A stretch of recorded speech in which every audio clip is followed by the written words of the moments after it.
Good morning. Welcome to the HTK series, where we discuss national security developments and strategic forces issues of the day. HTK stands for Heather, Tom, and Kari, but for you defense wonks out there, it also stands for Hit to Kill.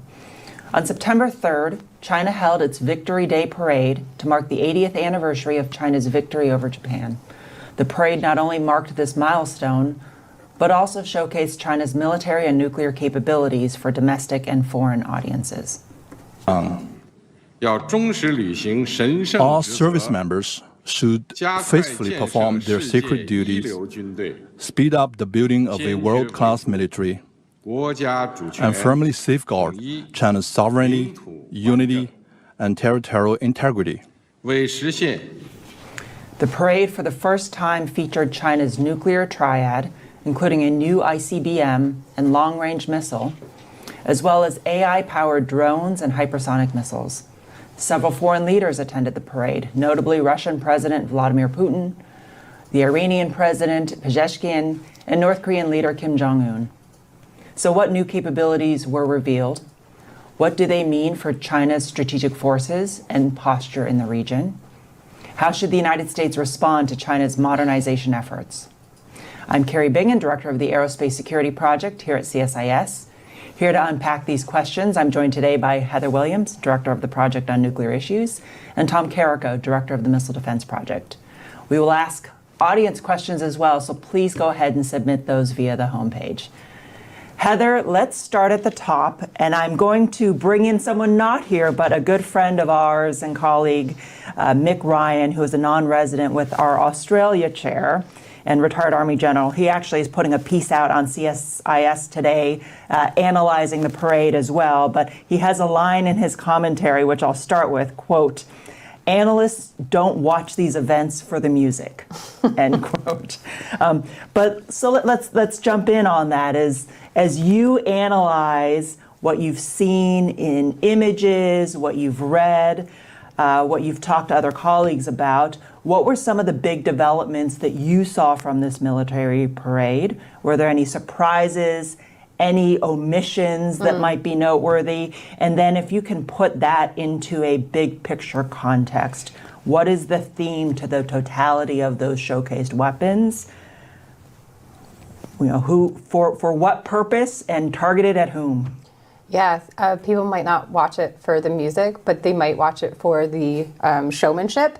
The first thing I'll point to that we supposedly was there were 80,000 doves and 80,000 balloons were released. So it sounds like they were really putting on a show here. I'll do a kind of a quick run through of what we did see. It'll be a bit of numbers for different platforms. Then we'll stop with the numbers and then I'll kind of shift to what does this all mean and how does it fit into China's bigger strategic picture. So this was the first time that China showcased its full nuclear triad, so land, air, and sea capabilities. And the one really new capability, the big reveal, was this new ICBM, the DF-61. And we've got two images of it behind me, and the one that clearly says DF-61 that you can see there. What you can't totally see is just how big this is. It's on 8 axles. This is a huge tell, which means that it is mobile, can be obviously moved around. China already has mobile missiles, but this is a really big one. ICBM, so range probably around 11,000 kilometers. The other parts of the land nuclear capabilities that within the triad that China showcased. One was this DF-5C, which was the other image up there. And again, just huge missile going on here. The DF-5 is an older ICBM that China had, but we believe that this is a new variant. It's MIRVed, some estimates say, and that means that it can carry multiple warheads that are independently retargetable upon reentry. And it's believed that they could have 10 on there. So this is a really heavy missile. These are probably some of the missiles that are in the silo fields in Western China that were revealed by really wonderful open source analysts a few years ago. And it's really interesting because up until pretty recently, the Chinese government has been saying, those aren't missile silos, those aren't silo fields, those are wind farms. And this parade is kind of like saying, yeah, green energy. Exactly, yeah, that's what China's all about, isn't it? And so I think that a lot of what was being shown here was kind of saying what had been the quiet part out loud about what their strategic capabilities are. The one other part of the land capabilities and land leg that I want to point to is the DF-31BJ. Again, this was the DF-31 is an existing platform. This is a new variant that's an ICBM and also a silo variant. So as has kind of been the way with the Chinese, very heavy on the land capabilities. On the air leg, what we saw was a new ALBM, air-launched ballistic missile, the JL-1, and then on the sea leg we saw the JL-3, which is sea-launched ballistic missile. But I also do want to briefly point to some non-nuclear capabilities that they showcase, and then I am probably going to pick both of your brains on what that all means as well. But a couple of the things that we saw, one was this DF-17, which is a road-mobile intermediate range ballistic missile. This one is important because it's going to carry China's hypersonic glide vehicle, the DFZF. It's a lot of acronyms going on here. They also showed the DF-26D, which has swappable warheads. What I found interesting, and I'll say a bit more about this in a second, they only showed the non-nuclear variant of this, the conventional one. Some other things that we saw, a lot of lasers and a lot of directed energy weapons, many of which seem to be designed for ships. And so the naval theme was very prominent for me throughout this parade. Also a lot of hypersonics, the YJ-21, a hypersonic that is air-launched. There's also a ship-launched version of it, 1,500 kilometer range, drones, underwater drones, multiple rocket launchers. And so there was a lot that they were putting out there and putting on show, a lot of strategic capabilities in particular. I think it's really interesting what they didn't show, particularly on the nuclear side of things. So they didn't show the DF-27, which is a missile that supposedly was tested in 2023 and deployed in 2024. And so when I saw what they showcased, I was like, that was the one thing I was really looking for, and it wasn't there. And I was like, well, that's kind of curious what might be going on here. And so I think one possible explanation, that the pattern that I saw, they did not showcase any non-ICBM range systems. The only nuclear platforms they showcased have a range of around 10 to 11,000 kilometers, which is really important. And I'll come to that. So, and then also the same with the DF-26, also known as the Guam killer. They only showed the non-nuclear variant of that. So what does this all mean? My three big takeaways from what I saw. The first, it's a whole lot of nuclear platforms for only 600 warheads, which is what DoD estimates China's arsenal currently is at. They project that they could get to 1,000 by 2030. SIPRI and other think tanks and researchers estimate that China's nuclear arsenal, the stockpile, is growing by a rate of 20% a year. This is rapid. This is a massive quantitative and qualitative buildup that we're seeing. But for that many platforms, I would think that China is just going to keep expanding. So the thing that I would say to watch in that sense is watch their fissile material production. They are going to have to start producing more plutonium to get those warheads. They're probably going to run out around 2030. So that for me, that's the big thing with China that I want to keep watching after this parade. Second big takeaway, it was the mobility that they showed on those DF-61s. Those are on TELs. They have other mobile capabilities, and a lot of this was about the ocean, was about naval competition. And so getting more mobility and some forward force projection along with deterrence purposes or deterrence functions within that region. The final one that I'm really curious what you both think about this one, it is that they only showcase nuclear capabilities that can hit the west coast of the United States. And so my take on that is that they are trying to say we stand by our no first use pledge. And we might have regional ambitions. Their capabilities suggest that they do have regional ambitions, but that they want to keep those conventional. And their nuclear arsenal is specifically being designed to deter the United States from getting involved in that conventional conflict if and when it comes. However, I'm curious what you think about that, Tom, and also just what you took away, and also Kari, Yeah, I think that's a very interesting observation, and I think perhaps the nuclear for the United States and the non-nuclear for the region, I see that as playing into what I would call the 3 Ps that we saw on display here. Politics, propaganda, and pageantry. I mean, starting with Xi's Caesarean triumphant entrance in the limousine, to the Reservoir Dogs walk with all the world leaders kind of leading them behind in this triumphant, peaceful, again, pageantry kind of thing. It was very carefully choreographed, and if you listen to Xi's speech, which if I had a nickel for every time he said the phrase Japanese war of aggression, I mean, he laid on the "we're here for peace" thing with a trowel, laid it on very heavy, just in case anybody was going to miss it. And so what I see there is again on the geopolitical side that we are holding the United States, the aggressor, way over there at bay, and that we're here to be the leader for the region. And I got to tell you, he wasn't there at the parade, but from India, Modi, glad handing with Xi a couple days ago. Boy, that was an interesting look. Yes, there was the four axis of autocracy: Russia, China, Iran, and North Korea, all there, dutifully paying tribute. But to see Modi there in the wake of the United States just slapping a 50% tariff on India, total own goal. Look, we just renamed one of our combatant commands to include India, to be Indo-PACOM as opposed to PACOM. So that's, I would say, very unfortunate. And then I do have to say, just staying on the political side, it was a little unfortunate and disappointing to see the Prime Minister of Slovakia there kind of, again, paying obeisance to at least to Putin, for instance, as a member of NATO, I'll say.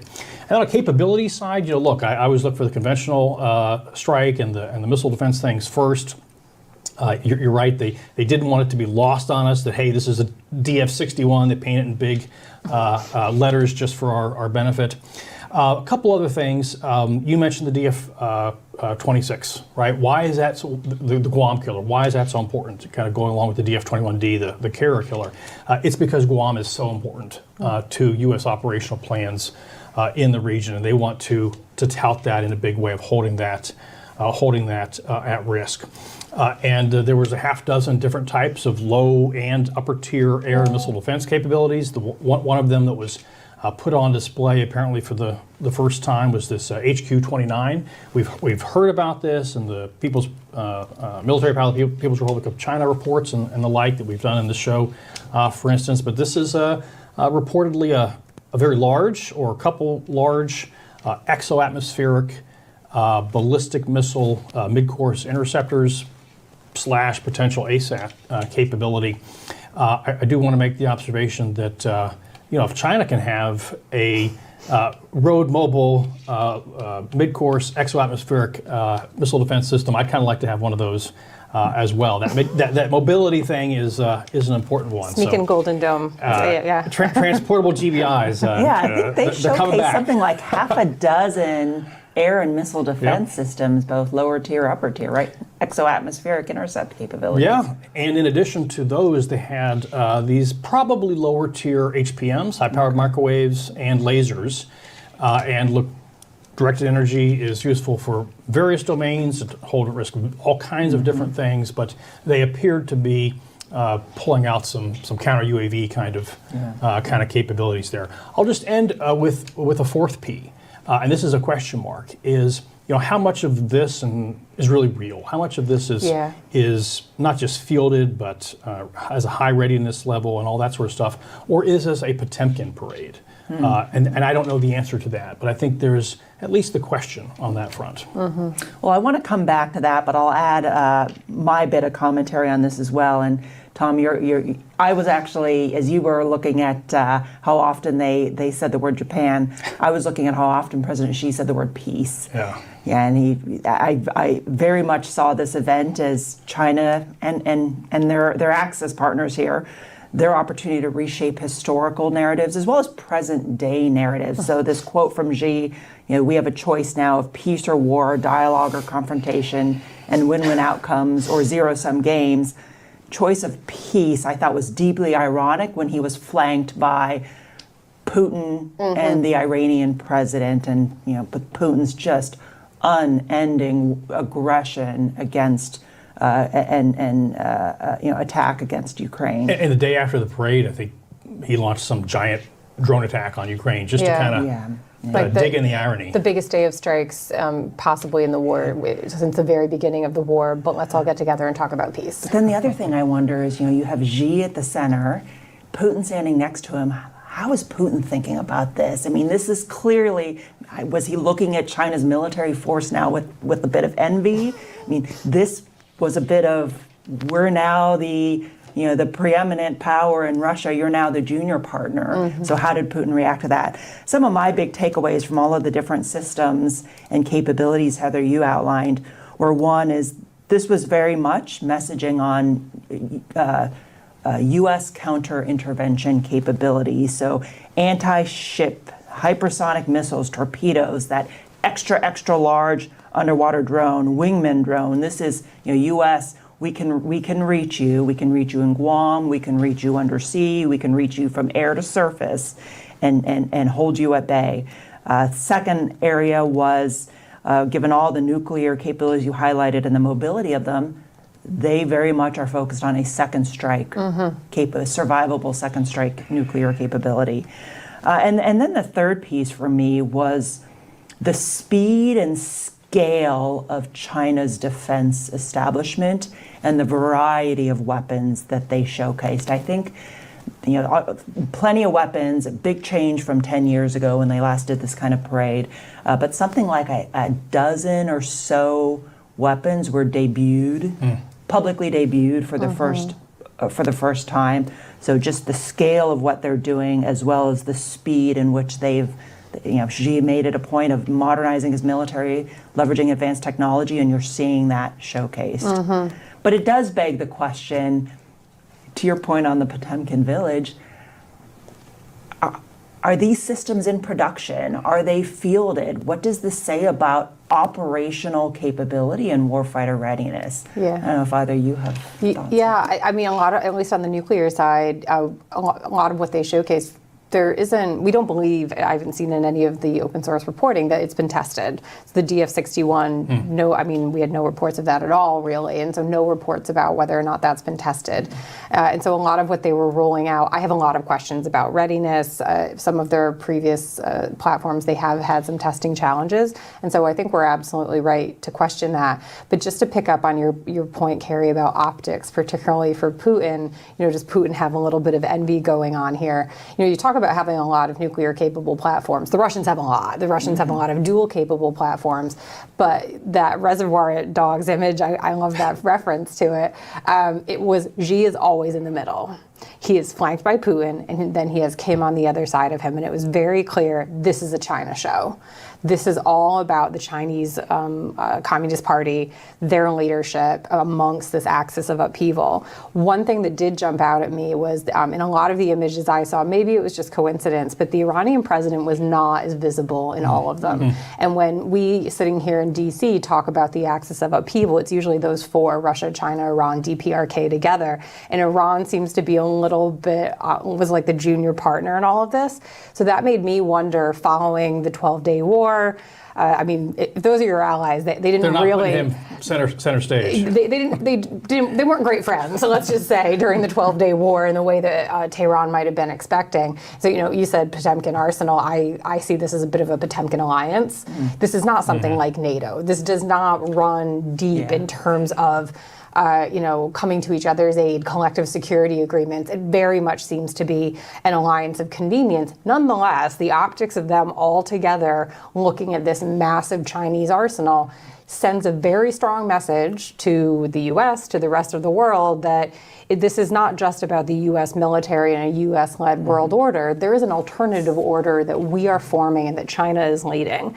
And so that was, for me, the big picture message that they were trying to send, but we should be questioning the readiness of a lot of these capabilities and the depth of the alliances, I think. And this is the first time all four of those leaders were together. Right.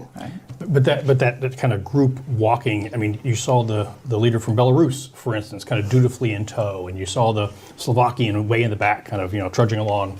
I think the Potemkin alliance thing is a good thing there, but you know what? It may just be enough they don't have to necessarily like each other or care about each other personally, but they can coordinate and cause a lot of difficulty for us and shenanigans that would be very difficult for us to deal with. Well, I also think about the messaging. We talked about there's clearly a projection of power messaging to the United States and the West, But there is some regional messaging here as well, and it is very much we are open for business. Yeah. And China for a long time was a net importer of weapon systems, and many of these capabilities that they showcase, these are domestically designed, produced. We are open for business, and so you're seeing that shift as well from importer to exporter. But on that point, what comes to mind there, for instance, is the HQ-9, right? Some of these older Chinese AMD systems, are probably kind of knockoffs from the say the Russian S-300, S-400, something like that. But there's a new generation there. And so back to your question a minute ago, Kari, about kind of what's the body language between Xi and Putin was very interesting. But the economic, the military export, all the energy trends are just so profound in the direction of China that Putin also looks like a bit of a junior partner there. Yeah. He has to be worrying about his Siberian border in the coming decades. The other audience that I just really quickly want to bring into this, because we talked about the U.S. as an audience, the region, potential buyers as an audience, I do also think there was obviously a domestic audience for this one. And they were trying to send this message, especially coming up to the anniversary of the founding of the party, continuing anniversaries of World War II, that they will want to keep pushing this message really hard. Just one interesting thing that my colleague Joseph Rogers is highlighting and is publishing on is the domestic audience that up until now probably believed a lot of the party's message, which was, no, those are not missile silo fields, those are wind farms. No, we are not massively and rapidly expanding our nuclear arsenal. We are completely, we're not the ones who are going to start this arms race. And for any of us who have been in diplomatic settings, multilateral diplomatic settings, we also hear those messages. And this really just took the lid off of all of that and just said, let's, as I said before, say the quiet part out loud. But this is going to be really important for the Chinese domestic audience. There are some really fantastic Chinese scholars on nuclear issues, some of them in China, some of them abroad. And now that these capabilities are fully out there and on show, I'm actually really hoping that inspires a bit more internal transparency in getting those Chinese experts to help us better understand what is the point of these capabilities? What is China's doctrine? Because thus far, in terms of its nuclear doctrine, China's just been completely opaque. They say our doctrine is no first use, next question. And, forgive me if I don't totally believe that no first use is your doctrine, and that there might be more to that. They refuse to engage in arms control dialogues. They refuse any transparency measures.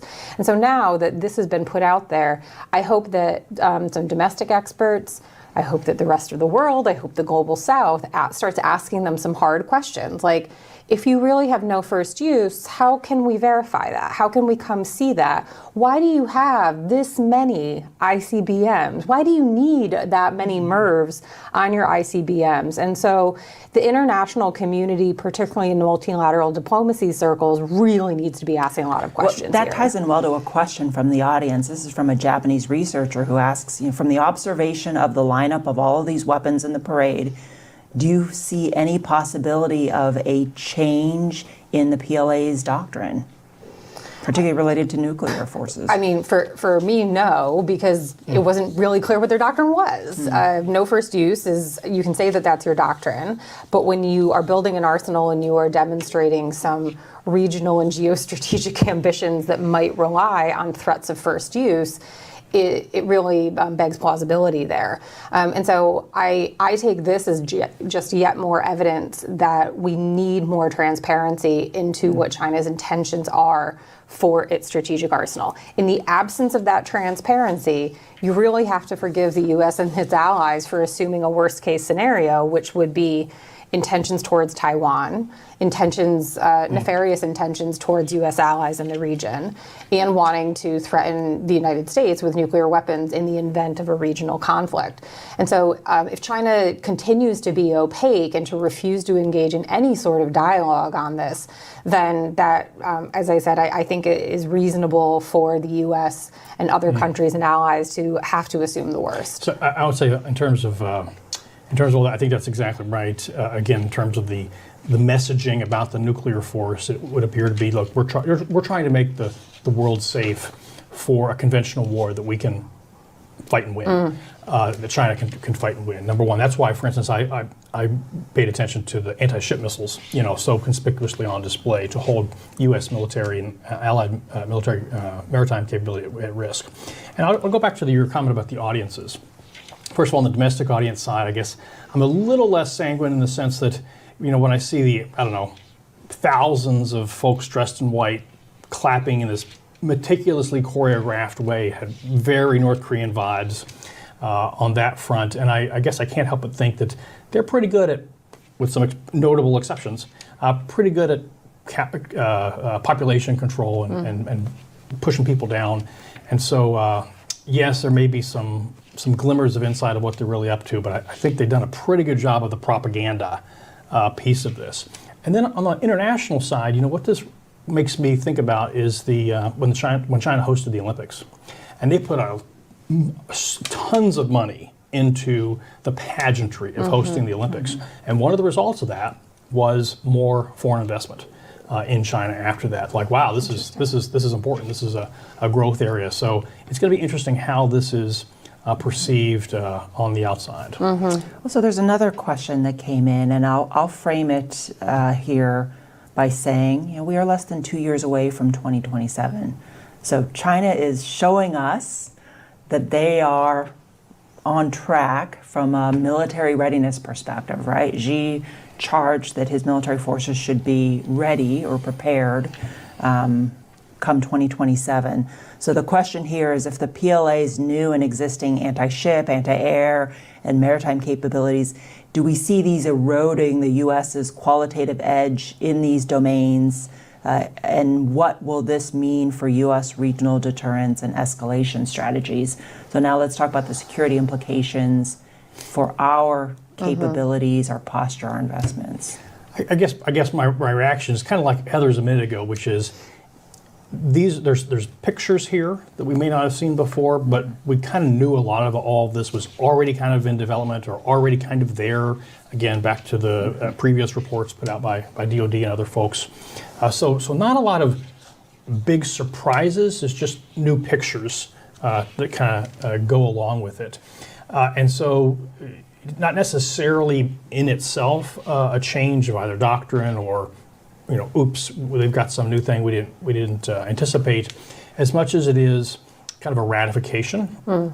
Yet, just in case you weren't paying attention for the past 5 years, just another ratification of where they're going in terms of this stuff and just how much of a challenge it is on the conventional deterrent side, and how important it is for the United States with our allies to continue pushing on the conventional blunting deterrence capability in terms of shipbuilding, right? And it's great to see that the Department of Defense is pushing after an approach to submarines, for instance, on that front. But we need lots of Mark 41 equipped vessels all over the Pacific, ourselves, the Japanese, the Australians, and yes, also the Koreans. And then likewise, lots and lots of conventional fires. And news reports suggest that Deputy Secretary Feinberg is pushing like nobody's business to get after a massive munitions surge. We have been increasing over the past couple years and over the Ukraine conflict, but now the pedal is going to the floor even more. So hopefully, I think in the coming weeks and months, we're going to see maybe a supplemental, maybe it's in a reconciliation bill or something like that, but I'm hopeful that a munitions, and to include defensive munitions, to replace the enormous number that we spent in the 12-day war and in the Red Sea operations and all that, but also now that it's sunk in, we really need a lot more PAC-3s, a lot more THAADs, standard missiles, etc. We probably need a lot more than our previous objective requirements suggested. I'll pick up there on the nuclear, right up where you left off on the nuclear side, I think, because deterrence in the region, its capabilities, and obviously I have my wish list of regional capabilities, but also on the credibility side of things. I think we have to have that conversation as well.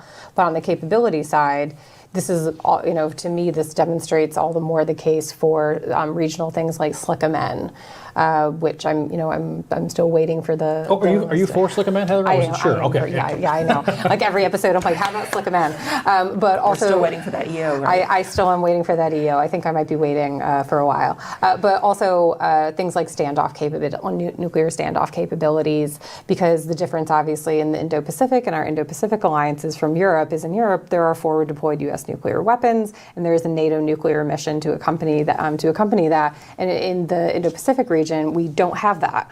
And so I think that having some sort of nuclear assurances in that region are just going to be really important. But on the credibility side of things, you need the political commitment to go along with those capabilities.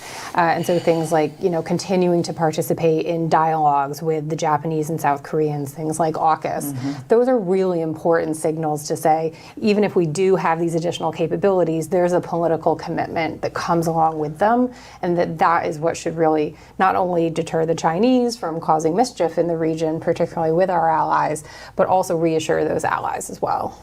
Well, and that's a great way to end this segment here, because I want to pick up on those regional cooperation paradigms. I had the great opportunity to travel to Japan last weekend and participate in the Pacific Future Forum. This was a forum discussing security, economic trade issues, hosted by the UK government aboard their beautiful aircraft carrier, the HMS Prince of Wales. And for me, it was another reminder of just the stark contrast in alliances. You have this access of convenience or upheaval. These are autocrats perfectly willing to invade other sovereign territory. They suppress their people. They suppress information. They disappear their people, right? And on the other side of the ledger, Japan, I know theirs was a celebration of their victory over Japan, but where is Japan today? This is one of our closest allies who shares our democratic values, free market economies, the rule of law.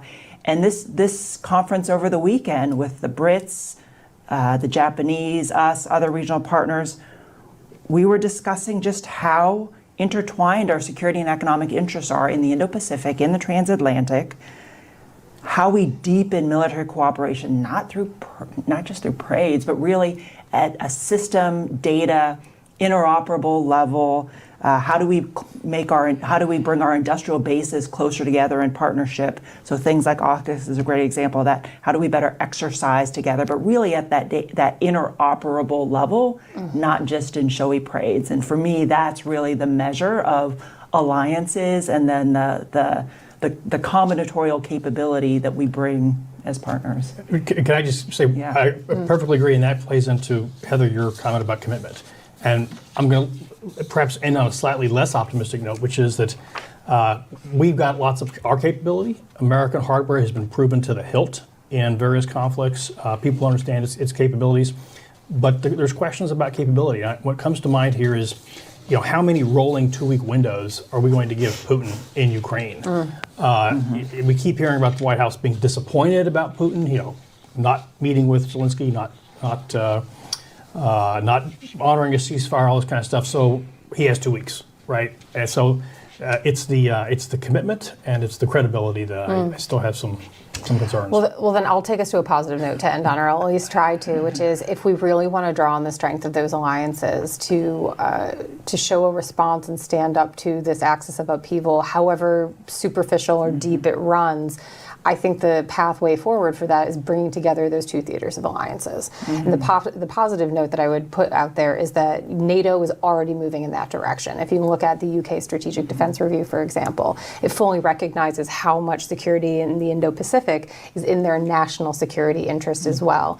NATO is already talking about more dialogue and more sorts of exchanges and conversations with Japan, South Korea, Australia. AUKUS is like the most obvious example of that. But I think the more that we can try to facilitate those cross-regional engagements among our allies, because our alliances are not superficial. We do share unprecedented amounts of information and technology with each other. And so just really building in a resilience to that and making sure that those roots run deep and that they're strong, that's a really sharp juxtaposition to the Reservoir Dogs show. I won't end on that, but I'm going to just throw out one other bit of observation here. This may be a bit of a non sequitur, but I think there's also an important role, not just our governments, but our private sector here, in terms of cybersecurity, information security.